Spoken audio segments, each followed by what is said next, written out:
மிஷனாக்கம் இயக்கமாக்கி அதை நடைமுறைப்படுத்தி தேவனுக்கு மகிமையாய் நாம் செயல்பட வேண்டும் என்று நம்மை ஆசிரியர்களாக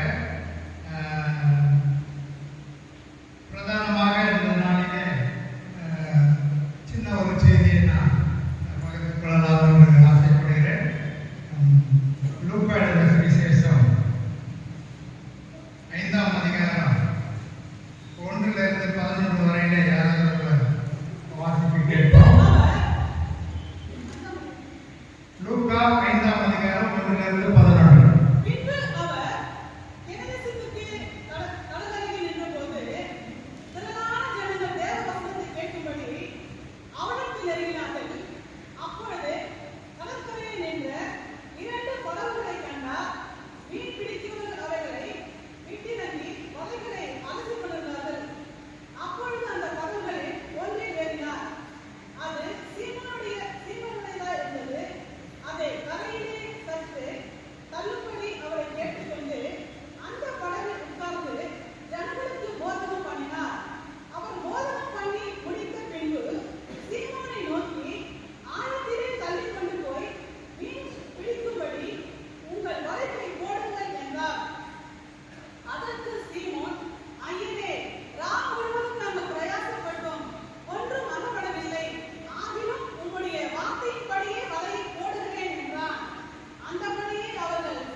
இங்கே ஒரு சம்பவத்தை நாம் பார்க்கிறோம். இயேசு கிறிஸ்து பேதுருவை முதலாவது இங்கே சந்திக்கிறார். சந்தித்த ஒரு சம்பவம் தான் இங்கே நடந்து கொண்டிருக்கிறது. இந்த பேதுருடைய வாழ்க்கையிலே ஒரு பெரும் சோகமான ஒரு சூழ்நிலை. தான் பெற்ற தொழில் அனுபவம் இங்கே எல்லாம் தோல்வியிலே முடிந்து விட்டது. மிகவும் கடினமான ஒரு சூழ்நிலையிலே அவர் இருக்கிறார். இப்படி ஒரு அனுபவத்தை தான் பிற்காலங்களிலே பேதுருவின் புத்தகத்தில் நாம் வாசிக்கிறோம். இங்கே வாசல் வழியாக வரும்போது இல்லது இடது புறத்தில் ஒரு வசனம் இருப்பார், வாசிங்க. 1 பேதுரு 5:7 வாசிங்க. அங்கே பாருங்க, போர்டு இருப்பாருங்க.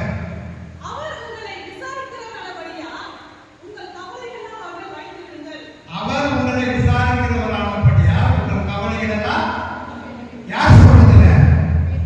பேதுரு சொல்றார். பேதுருவை எப்பொழுது இயேசு விசாரித்தார் என்றால் இங்கே முதலாவது விசாரிக்கிறார். எந்த சூழ்நிலையிலே இயேசு அவரை விசாரிக்கிறார் என்று நாம் பார்க்கும்போது கடற்கரையிலே மீன் பிடித்து அவர் கரையில் வருகிறார்கள். மலையிலே பார்க்கிறார்கள், ஒரு மீன் கூட அகப்படவில்லை. எவ்வளவு இளமை, சின்ன வயசுல இருந்தே அதிலே அனுபவமானவர். படிக்க கூட அவ்வளவு போல நினைக்கிறேன். ஏன்னா பேதுரு சின்ன வயசுல மீன் பிடிக்க போயிட்டார். அவர் அந்த மார்க் எழுதின சுவிசேஷம் அதெல்லாம் பேதுரு சொல்லிதான் எழுதினார் மார்க்கு. இந்த பேதுரு புத்தகம் கூட பேதுரு சொல்ல மார்க் தான் எழுதினார். அவர் அந்த அளவு எழுத கூட முடியாத ஒரு கல்வி அறிகிறார். ஒரு சின்ன வயசுலே அவர் மீன் பிடிக்கிற தொழிலிலே அவர் போய்விட்டார். ரொம்ப அனுபவமான தொழில் அவருக்கு. ஆனால் அவ்வளவு அனுபவமான ஒரு தொழில் அவருக்கு இந்த நாட்களிலே கை கொடுக்கவில்லை. அப்பொழுது கடற்கரையில் நின்ற 2 படகுகளை அப்போது திரளான ஜனங்கள் இயேசுவை பின்தொடர்ந்து வருகிறார்கள். அது முன்பாக வசனத்தை வாசிப்போது 5:4 வாசிப்போம். 43, 44.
கொண்டு வரணும். அதோட அந்த ராஜ வம்சத்துக்குள்ள இயேசு கிறிஸ்துவோட ராஜா அடுத்து இயேசு கிறிஸ்துக்கு திருமணம் ஆகி ஒரு குழந்தை பிறந்ததா இவர் கூட வருவார் ராஜான்னு எதிர்பார்த்திருப்பாங்க.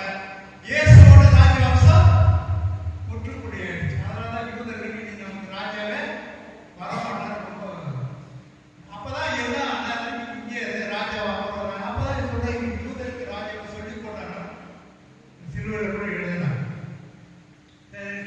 ஆலையிலேயே இவர் பிரசங்கத்தை முடிச்சுட்டு வரும்போது எல்லாரும் அங்கே நின்று மீண்டும் தொடர்ந்து கூட்டங்கள் வந்து கொண்டே இருக்கிறது. இவர்கள் தேவ வார்த்தை கேட்க விரும்புகிறார்கள். அங்கே வந்தவுடனே ரெண்டு படகு கரையோரம் வந்து ஒதுங்கி இருக்கு. பேதர் மலையில் அடித்து கொண்டு இருக்கிறார். அப்போது ஜன கூட்டங்களுக்கு வார்த்தையை சொல்ல வேண்டும் என்று அந்த கடற்கரையிலிருந்து தள்ளுபடியாக படகு தள்ளுபடியாக பேதரை கேட்கிறார். இப்போது பேதரோட சூழ்நிலை என்ன என்றால் எல்லாமே ஒரு தோல்வியான சூழ்நிலை. நம்ம நினைக்கிறோம் ஒரு 4 மீன் கிடைச்சிருந்தா 4 மீன் கூட கிடைக்கல.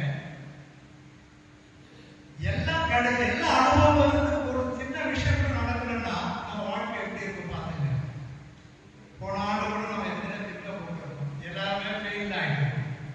எதுவுமே நல்லபடியா முடிஞ்ச இந்த ஆண்டால் அது நல்லபடியா நடப்படி எதிர்பார்த்துட்டு இருக்கோம். அவன் நல்லா இல்லையா? ஆனா கர்த்தர் கரத்துல தான் இருக்கிறது. ஆகவே அது எப்படி இந்த ஆண்டு கூட நமக்கு நல்லா முடியும் அப்படின்னா அந்த வார்த்தை சொல்லுது. அவருடைய வார்த்தைப்படி வலையை போடுகிறோம். அப்போ இங்கே அப்போது படகுகள் ஒன்றில் ஏறினார். சீமோனுடைய இருந்தது. இப்போது இவன் வலையை அழைத்து கொண்டிருந்தார். இயேசு போய் பார்க்கிறார். இப்போது இவன் சூழ்நிலை என்ன இருக்கிறது? கண்ணீரும் கம்பளைகள் சொல்லுவாங்க. கண்ணீர் கூட அவன் வலையை என்ன பண்ணா அழைத்து கடற்கரை எப்படி மனசு போது எப்படி அழைச்சிருவா? இந்த குழந்தைங்க ஒன்று கூட காணும். சின்ன பசங்கள்லாம் யாருக்கும் இல்லையே குழந்தைங்க தண்ணி கிளாஸ் போயிட்டாங்க. ஆகவே இப்போ வலையை அழைச்சிருந்தோம். அதிகமாக நம்ம கூட குழந்தைங்களால தண்ணி இருக்கு. இப்போ இந்த காலத்துல தான் வாஷிங் மிஷின் வந்துட்டு வீட்டிலே மழையில எல்லாம் வாஷ் பண்ணிருக்கீங்க. ஆனா அந்த நாள் அப்படி கிடையாது. என்னதான் போனோம்? எங்கதான் போனோம்? காவா கரைக்கு போனோம், குளத்தை கரைக்கு போனோம். குளத்தை கரைக்கு இவ்வளோ தண்ணீரை போயிட்டு தண்ணி அழைக்க முடியுமா? எப்படி அழைக்க முடியும்? ஒரு இவ்வளவு தூரம் தான் போவோம். போயிட்டு எப்படி அழைப்போம்? வளைஞ்சி அழைப்போம். ஏன் இன்னும் அழைச்ச முடியாது. வளைஞ்சி அழைச்சிட்டு இருப்போம். அப்போ இவன் வளைஞ்சி நெடுஞ்சு ஒரு கேள்விக்குறியாய் இந்த வலையை அழைத்து கொண்டிருக்கிறார். எப்படி அழைக்கிறாரு? கேள்விக்குறியா இருக்கிறார். அவர் அந்த வலையை அழைத்து கொண்டு எத்தனை சிந்தனை இருந்தது பார்ப்பாங்க.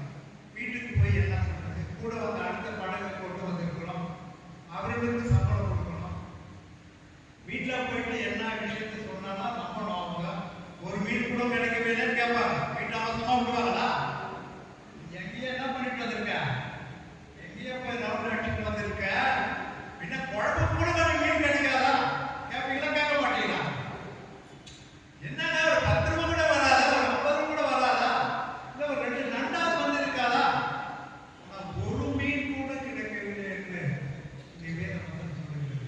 அவன் வீட்டுக்கு என்னங்க போய் சொல்லுவான்? கேள்விக்குறியான வாழ்க்கை மாறிவிட்டது. அநேக வாழ்க்கை, அநேக நேரங்கள் நம்முடைய திறமைகள், படிப்பு, பணம் எல்லாம் இருந்தோம். செயல்படுத்த முடியாத ஒரு சூழ்நிலை, சிக்கலான சூழ்நிலை மாற்றிக்குவோம். அநேகருக்கு நாம் கேள்விக்குறியாக மாறிவிடும். அநேகருக்கு நாம் கேள்வியாக மாறுவோம். அநேகர் கேள்வி கேட்கக்கூடிய இடத்தில் நாம் தரப்பட்டு விடுவோம். கடந்த நாட்களில் நமக்கு அந்த அனுபவம் இருந்திருக்கலாம். அநேகர் கேள்விக்கு நான் பேச்சானே என்று சொல்லுகிறார். ஆகவே கேள்விக்குறியாக இருந்த ஒரு வாழ்க்கையிலே, நம்முடைய வாழ்க்கையிலே இயேசு ஒரு நாள் வந்தார். உலகத்தில் வியாதிகளை நாம் பட்ட பாடுகளினாலோ, குடும்பத்தில் உள்ள சிக்கலினாலோ கேள்விக்குரிய ஏன் இந்த உலகத்தில் நாம் வாழ வேண்டும்? நம் வாழ்க்கையை முடித்துக் கொள்ளலாம், இதோடு இந்த வாழ்க்கை வேண்டாம் என்று ஒரு நிர்பந்தமான சூழ்நிலை தள்ளப்பட்டு கேள்விக்குறியாய் நாம் விட்டு போனால் பிள்ளைகள் என்ன ஆகிறது? சமுதாயம் என்ன சொல்றது? கேள்விக்குறியான சூழ்நிலையிலே சஞ்சலத்தோடு கண்ணீரோடு நீங்கள் வளைந்து நெறிந்திருந்த ஒரு காலத்தில் இருக்கும். அப்போ இயேசு உங்களை சந்தித்தார். அல்லேலூயா. இயேசு அந்த நாட்களில் நம்மை சந்தித்திராவிட்டால் இந்த நாட்களில் நாம் இங்கே அமர்ந்து கொண்டிருக்க முடியாது.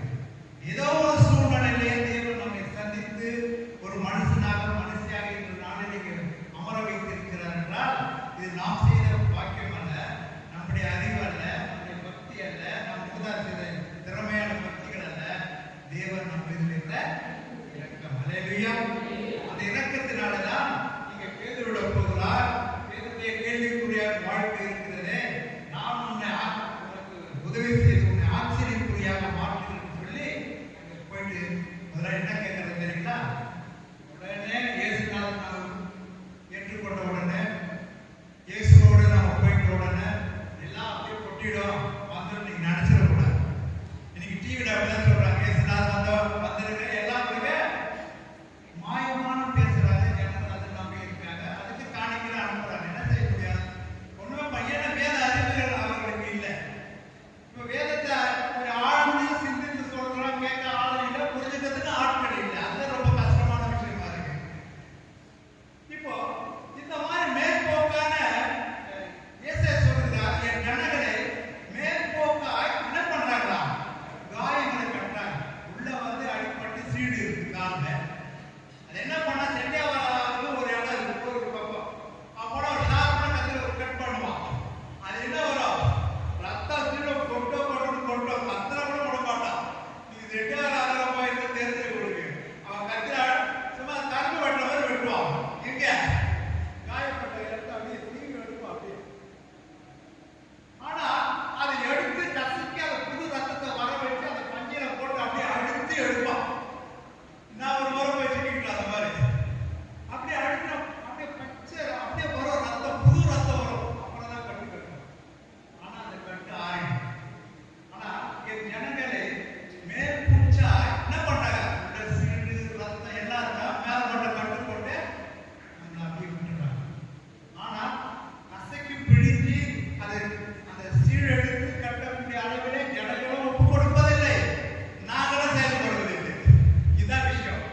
நாங்க எதுக்கு ரொம்ப ஒப்பு பண்றது? அப்புறம் எங்க வேணா ரிப்போர்ட் பண்ணுவீங்க அதிகம் பண்ணா. எவ்வளவு பிரச்சனை இருக்குல்ல, நம்ம கொட்டு போடாம தொட்டு தொடவும் நாங்களும் போக வேண்டியதான் இருக்கு. ஏன்னா அட்வென்ட் 35 வருஷம் அனுபவம் இருக்கு எனக்கு. இத்தனை 6 சபையில சாப்பிட்டு அட்வென்ட் கொடுத்தேன். கோயம்புத்தூர்ல ஒரு சபை பெரிய 6-8 போர்டு வச்சு 2 வருஷம் நடந்தது. இங்க இருந்து கமிட்டியில போய் பேசுங்க, போல ஒரு கூட்டம் செய்யறாங்க, ஒரு கூட்டம் வேணாங்க. படப்பில ஒன்று சாப்பிட்டு கொடுத்தோம். அப்போ கோவூர்ல ஒன்று சாப்பிட்டு, கோவூர்ல சாப்பிட்டு எப்படின்னா வந்து ட்ரைனிங் என்னென்ன எடுத்துருக்கு இந்த ஏரியா பாஸ்டர் இருக்காங்க இல்லையா, அவர் நம்ம என்னோட ட்ரைனிங் எடுத்துருக்கு. இப்போ அந்த காலகட்டத்தில் அங்கேயே அந்த சபையை நான் பண்ணால அந்த விஷயம் இல்லை. இது வேணும் எக்ஸ்டெண்ட் பண்ணணும்ன்ற ஒரு எண்ணம் சிலருக்கு இருக்கு. சிலருக்கு எதுக்கு நம்ம அரசியல் பேசுறோம், நம்ம வேலையை பார்த்து நம்ம போயிடுவோம். சரிங்களா? ஆகவே எந்த ஒரு சபையானாலும் எந்த ஒரு வீடானாலும் அது எக்ஸ்டெண்ட் ஆகணும், வளர்ச்சி அடையணும். வளராதபடி இருக்கும் பொழுது அது வேதனைக்கு ஒரு குழந்தை பெற்றெடுக்கிறோம், அது 8 மாசமா அப்படியே இருக்குது, ஒண்ணுமே ஆக்ஷன் இல்லை, பார்க்கறது ஒளி ஒண்ணு செய்யல, 10 மாசம் நமக்கு எப்படி வேதனை ஆகும்? இருக்குமா இருக்காது? அது சபையை வந்து என்ன பண்ணணும்? வளர்ச்சி அடையணும். நீங்க தான் வளர்ச்சி அதை உருவாக்கி பல சபைகளை கிளைகளை உருவாக்கணும். அதுக்கு உங்களுக்கு போதுமான வேத அறிவு இல்லாம ஒன்றும் பண்ண முடியாது. வேத அறிவு வேணும். ஆகவே இங்க நம்ம சப்ஜெக்ட் வரும், அரசியல் நமக்கு வேண்டாம், கர்த்தருக்கு மகிமை உண்டாகட்டும். ஆகவே பல சபைகளை உருவாக்கி அதை வந்து அது எனக்கு மன கஷ்டம்தான். பல சபைகளை உருவாக்கி இந்த மாதிரி வந்து செய்யணும் போது பலரும் பல காரியங்களை அதை தட்டை கட்டிவிட்டாங்க. இப்படி சூழ்நிலை இருந்தது. சரி, ஓகே. ஆகவே இங்கே வாசிக்கிற 5ஆம் அதிகாரம்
ஆபீசரை பார்த்தா இந்த நம்ம மகனுக்கு வேலை வாங்கிடலாம், இந்த இவங்களை பார்த்தா இப்படி பையனுக்கு பெண்ணு கிடைச்சிடும்.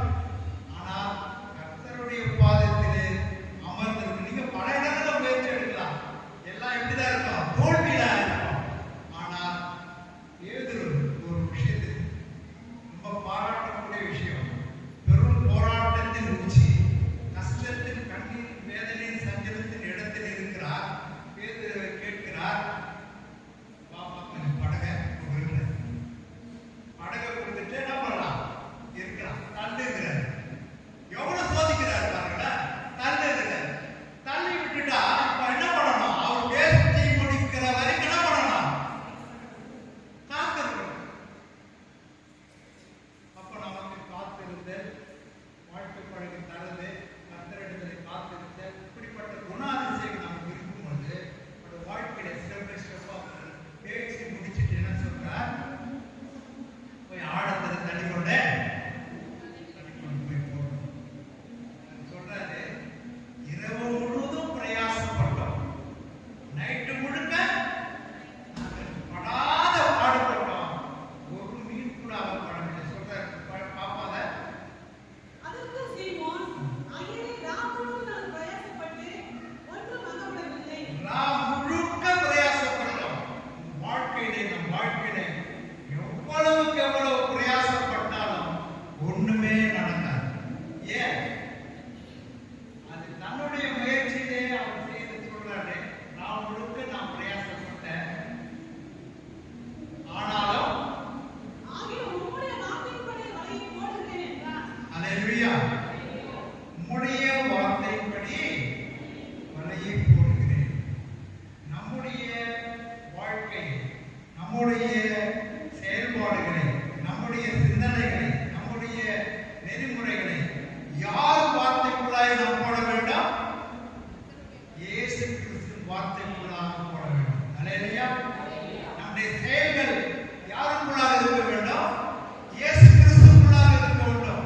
நம்முடைய நடைமுறைகள் இயேசு கிறிஸ்துவுக்குள்ளாக இருக்க வேண்டும்.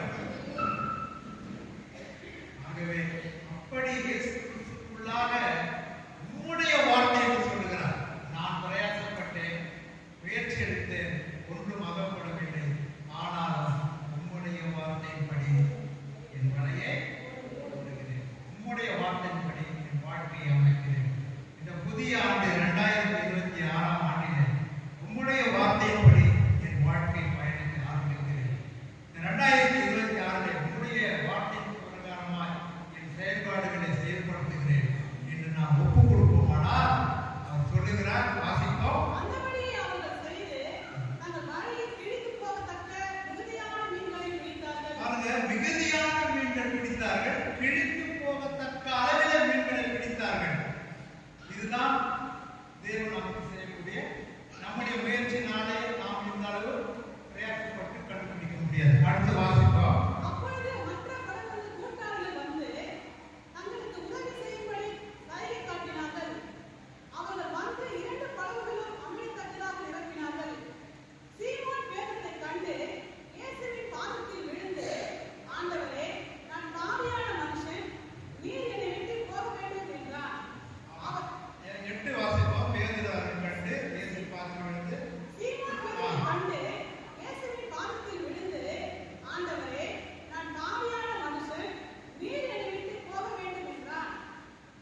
அடுத்து 9 கூட. அவனுக்கு திரளான மீன்கள் பிடித்தது நிமித்தம் அவனுக்கு அவனுடைய கூட இருந்த யாவருக்கும் பிரமிப்பு உண்டாகிவிட்டது. பிரமிப்புன்னா இங்கிலீஷ்ல யார் சொல்றீங்க? பிரமிப்புன்னா ஆச்சரியம். ஆச்சரியத்துக்கு என்ன இங்கிலீஷ்ல? எக்ஸ்கிளமேஷன். எக்ஸைட்டிங் சொல்றேன் இல்லையா? தெரிஞ்சு தெரியாத மாதிரி இருக்குல்ல? பிரமிப்புக்கு என்ன சொல்றீங்க? காலேஜ் பட்டமா சொல்லுங்க தான். பிரமிப்புக்கு என்ன ஆகிடுதுங்க? பிரமிப்பு, ஆச்சரியம். ஆச்சரியத்தில் எப்படி இருக்கும்? ஒண்ணு போட்ட மாதிரி இருக்கும். அப்படியே நல்லா ஸ்ட்ராங்கா நிற்கும். இப்படி இருக்காது, இப்படி நிற்கும். ஆச்சரியம்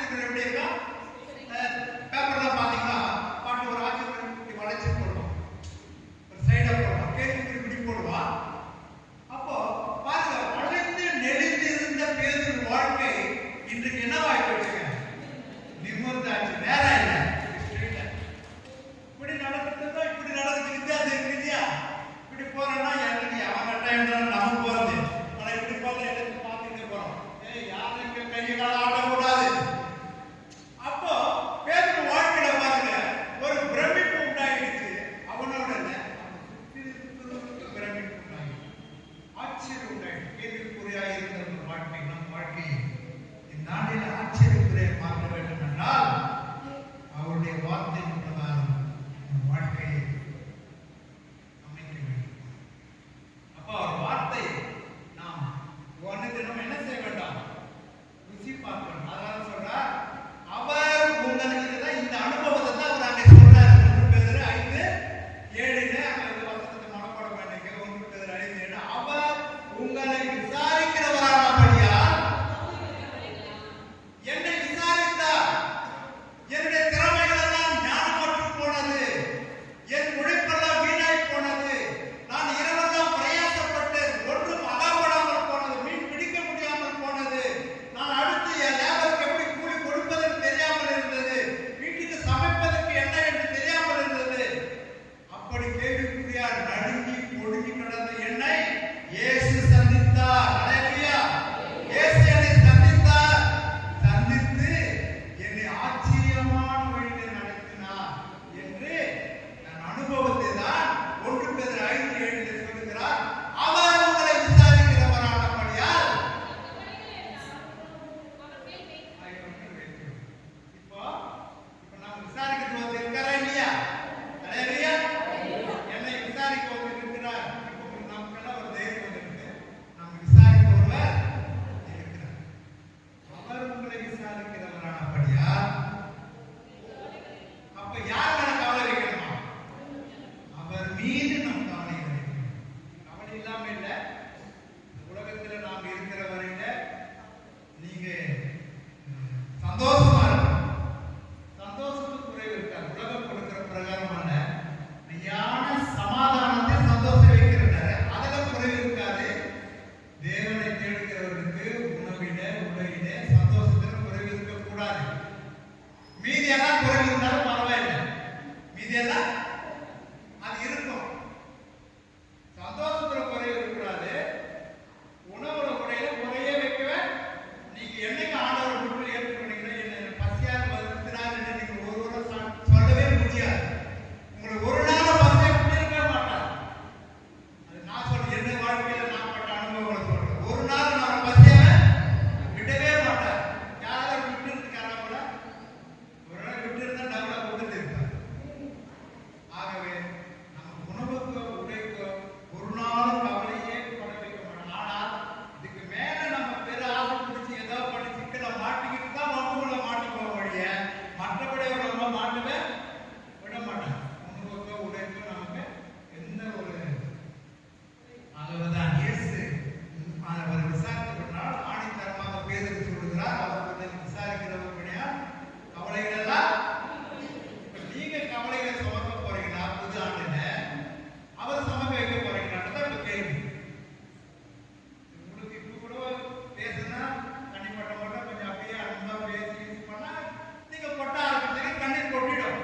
கொஞ்ச நேரத்துல ரொம்ப அன்பா பேசி அப்படியே பண்ணி அப்படியே சோகமா பேசிட்டு என்ன பண்ணிட்டீங்க? கொஞ்ச நேரத்துல ரொம்ப கருத்தா விசாரிக்கிறது, கண்ணீர் விட்டு அழுகிறீங்க. ஐயோ என் பிடிங்க. ஆகவே யாரிடம் கண்ணீரை விடுங்க? இயேசுவிடம் கண்ணீரை விடுங்க. அவர் குருத்திலே பிடித்து வைத்திருப்பார். அவர் தான் நல்ல நேரத்தில் விசாரிப்பார். யார் நம்பியாவது எதையாவது சொன்னீங்கன்னா நீங்க அவங்களை காட்ட கொஞ்சம் மேன்மையானது உங்களுக்கு சொல்லி காட்டணும். கண்டிப்பா அது இப்போ நடைய பாருங்க. நான் தான் அது பண்ணணும் சொல்றவங்கள தர மாட்டாங்க. ஆகவே பேதுரு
புத்தாண்டு முடிவதற்குள்ள நீங்க ஒவ்வொருவரும் ஒரு ஆத்மாவது கொண்டு வரணும். அதே இல்லையா? சாதாரண காலையில வந்துட்டு வேலை பார்க்கணும். நீங்க போயிட்டு ஒரு நாள் கொடுங்க, 2 நாள் கொடுங்க, என்ன எத்தனை ஏதாவது நாள் கொடுங்க, 10 நாள் ஒரு சபையை ஸ்தாபிச்சு வந்துடும். அதே இல்லையா? எனக்கு என் ஊழிய ஆரம்ப தெரியல. அது அப்போஸ்தல ஊழியர் எங்க போனாலும் 10 நாள் தான் ஒரே ஒரு குடும்பம் எனக்கு பேசுறதுக்கு வாய்ப்பு இருக்கு. சொந்தக்காரங்க பசங்க யாரோ ஒரு குடும்பத்தை அறிமுகப்படுத்துங்க. 10வது நாள் அந்த சபையை ஸ்தாபிச்சு ஒரு ஊழியர் உருவாக்கி வச்சுட்டு வந்துடுவோம். எத்தனை சபைகள் கர்த்தருக்கு நம்ம உருவாக்கி இருக்கோம். ஆடியாவில் இருக்கு, மதுரையில் இருக்கு, வாடிப்பட்டில் இருக்கு, பொள்ளாச்சியில் இருக்கு, கோயம்புத்தூர்ல ஒன்று ஓப்பன் பண்ணி இங்கே கொடுத்த இவங்க அதை சரியா பண்ணாம விட்டாங்க. குன்னூர்ல ஒன்று ஓப்பன் பண்ணியிருக்கோம். நிறைய இடத்துல ஒரு 10 நாள்ல தான் போதும். அப்போஸ்தலர் பவுல் அப்படி செய்த போவாரு, ஊழியர்களை பேசுவாரு, ஸ்தாபிப்பாரு, அடுத்து போவாரு. ஆக நமக்கு ஊழியர்களை ஸ்தாபிக்க அதுக்கு வேண்டிய ஆட்கள் நீங்க உருவாக்கினா நம்ம போய் பேச வைக்கணும். காலம் கொஞ்ச நாள் தான் இருக்கும். இங்க போர்முறையெல்லாம் பார்த்தீங்கன்னா யாரும் பாடுவதெல்லாம் எல்லாம் ரெடி பண்ணிட்டாங்க. ஆனாலும் அது பண்ணி அவன் போட மாட்டான் சீக்கிரம். ஏன்னா சமாதானத்தை உடன்படிக்கிறானோ அதுக்கு வரணும். எல்லா அனுப்புகளும் ரெடியா இருக்கு. ஒன்று போட்டாலே போதும். பிரவேசமான அவசாயிகள் போட்டது 6000 பேரை கொண்டு தானே அந்த அந்த இதுல பெரிய குண்டா போடணும். அது கிலோவே 6 கிலோ தானே, அவ்வளோ நாட்டை அழைச்சி போடும். ஆனா இன்னைக்கு எத்தனையோ ஒவ்வொன்றும் நிறைய ரெடி பண்ணி வச்சிருக்காங்க. ஆனா தண்ணியில அழிக்கிறது உலகம், இது தீயில தான் அழியும். இதுலதான் தீயில தான் அழிக்கும். ஆகவே அதுல தப்பிக்க நமக்கு தேவன் இறக்கம் செய்யணும். இல்லையா? பயமுறுத்தல் இல்லை. எல்லாமே ஒரு நாளைக்கு என்ன பண்ணலாம், வெந்து உருகி இன்னைக்கு ஒரு குண்டு போட்டா அந்த கட்டடமும் உருகி போகுது. அப்பேற்பட்ட பண்புகுண்டுதான் தயார். ஆகவே இந்த நாட்களிலே தேவனுக்காக இருந்து பிரகாசிக்க எல்லாமே ஒரு காலகட்டத்தில் நம்மகிட்ட போயிடும். படகு போயிடும், படிப்பும் போயிடும், அப்புறம் அந்தஸ்து போயிடும். வயசாகி போச்சுன்னா நம்ம பேர படிக்கிறதே நமக்கு ஒன்றும் கண்டுக்காது. ரொம்ப கஷ்டமான வயசானவங்களுக்கு உங்களுக்கு நல்ல ஒரு ஒற்று துணையா இருக்கணும்னா நீங்க நல்லா கடவுளுக்காக என்ன பண்ணுங்க, செயல்படுங்க. வயதான பயப்படாதீங்க. ஆனா பயப்படக்கூடிய காரணம் தான் பிள்ளைகள் செய்வாங்க. நான் என்ன பண்ணுவாங்க ஏது பண்ண தெரியவே தெரியாத ஒரு சூழ்நிலை வயசாக இருக்க வாழைப்பத்தில் இருக்கும். ஆனா காலங்கள் போகும், கடினமான சூழ்நிலை வரும். ஏற்கனவே சொல்லுவாரு, நான் கையை நீட்டினேன், எனக்கு பிரியில்லாத இடத்துல இருக்கிற உதாரணம் எனக்கு அவனுக்கு நெஞ்சு கட்டிக்கிறோம், வேண்டி கட்டிக்கிறோம். ஒரு காலகட்டம் மாறும், எல்லாமே மாறிடும். ஆகவே அந்த நாட்களில் நான் ஊழியம் செய்ய போறேன், நான் அங்கே போறேன் போக முடியாது. இந்த நாளில் நீங்கள் காலாட்படைகளோடு நடக்க மனதில்லாது என்றால் யோர்தான் பிரவாகித்து வந்தால் என்ன செய்யும்? வாழ்வு முழுக்க போராட்டத்தில் சஞ்சலத்தையும் சண்டையிலையும் கடத்தி விட்டுட்டு வயசான காலத்தில் போயிட்டு நீங்க வந்து பைபிள் எடுத்துக்கிட்டு போனதில்லை. வாலிபத்தில் நீங்க கர்த்தருக்காக ஒப்பு கொடுக்க வேண்டும். புதிய ஆண்டில அல்லேலூயா, புதிய ஆண்டு ஒரு தீர்மானத்தோட இந்த ஆண்டு இந்த சபை நிரப்ப போறாங்க. இந்த ஆண்டு அதுக்காக நீங்க ஒரு செலவு பண்ணுங்க. நீங்க ஒரு 1000-2000 செலவு பண்ண ஒன்றும் நஷ்டம் ஆயிட மாட்டீங்கன்னா நான் சொல்றது 2000 செலவு பண்ணுங்க, நஷ்டம் இல்லை. அது கடவுள் உங்களுக்கு உயர்த்தி தருவார். அவங்களுக்கு 2 வேளை சாப்பாடு போடுங்க, அவங்க ஒரு துணியை எடுத்து கொடுங்க. நாங்க மாநில கல்வியில் படிச்சிருக்கும்போது எப்போ படிச்ச பையன் என் துணியெல்லாம் ஆயின் பண்ணி கொடுப்பான் சபைக்கிட்டு வரமாட்டேன். நான் வா வா வா என் துணி ஆயிட்டு ஏதாவது சொன்னாலும் அவன் என்ன பண்ண போட்டு ஆயின் பண்ணி என்ன விட்டு போயிடும். அப்போ அந்த காலத்தில் அந்த சீதா அதை நம்ம இன்னைக்கு பேசுகிறோம் பாருங்க. அப்போ ஏதாவது நம்ம ஒன்று செய்யாம பேசுகிட்டு வந்துட மாட்டாங்க. அப்போ நாம ஏதாவது கடவுள் உங்களை இந்த நாட்டை உயர்த்தி வைத்திருக்கிறார் என்றால் ஏதோ ஒரு காரணம் இருக்கும். ஆகவே எனக்கு கடவுள் உயர்த்தி கொடுத்தாரு, என்னை உயர்த்தி வச்சுட்டேன், நானே அனுபவிப்பேன்னு நாம அந்த சூழ்நிலை ஒரு புதிய மனப்பான்மை இருந்தால் பெரிதான மனப்பான்மை உள்ள தேவனை நாம் தேவனுக்கு பிள்ளைகளாக இருக்க வாய்ப்புகள் இருக்கு. அல்லேலூயா. கர்த்தர் கொடுத்ததுனால வாய்ப்புகளுக்காக நன்றி. தொடர்ந்து இந்த புதிய ஆண்டிலே கேள்விக்குறியா இருக்கிற அநேக விஷயங்களுக்கு ஆச்சரியக்குரிய தேவனுக்கு வாழ்க்கை மாற்றப் போகிறார். அல்லேலூயா, அல்லேலூயா. அநேகருக்கு ஒரு ஆச்சரியமா, உங்களுக்கு மட்டுமல்ல அநேகருக்கு நம்மை ஆச்சரியமா மாற்றப் போகிறார்.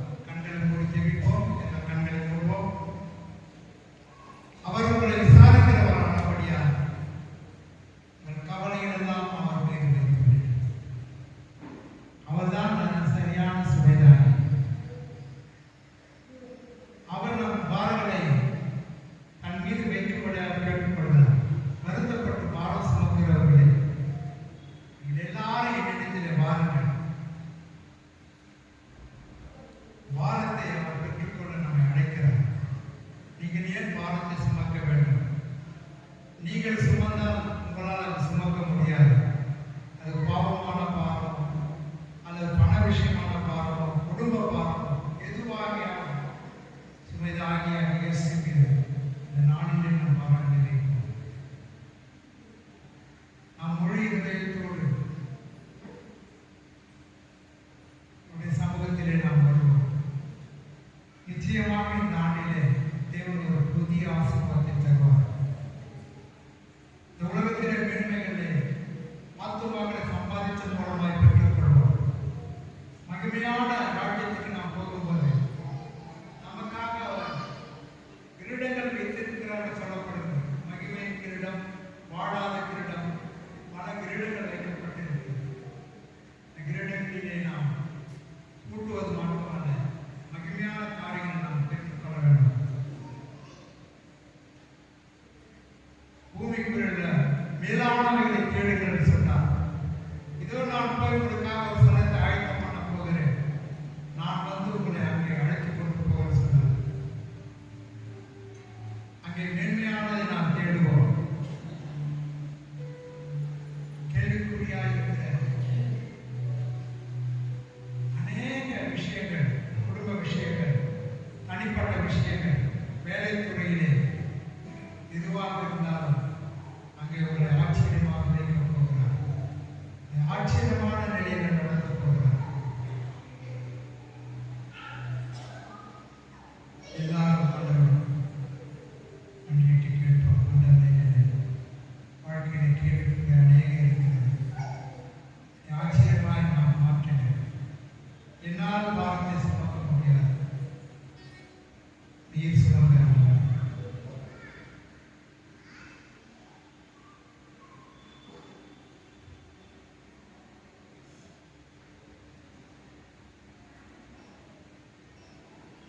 நல்ல பிதாவே, இந்த அருமையான வேலைக்காக நன்றி.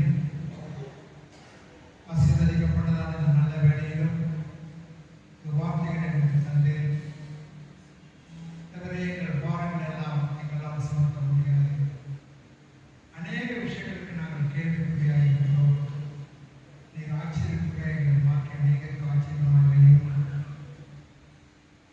அநேகருக்கு நாங்கள் ஆசீர்வாதமாக இருப்போம். ராஜ்யத்தை கட்டோம், எங்களுக்கு இறக்க செய்யும். நீரே எங்களை நல்லா விசாரிப்பதானா இருந்து விசாரிக்கிறவர். தொடர்ந்து எங்கள் வாழ்க்கையில் போதுமானாயிரம் ஆவிக்குரிய எல்லா நன்மைகளாக இருக்கும். இயேசு நாமத்தில் வேண்டுகிறோம் நல்ல பிதாவே. ஆமென். அல்லேலூயா, அல்லேலூயா, அல்லேலூயா.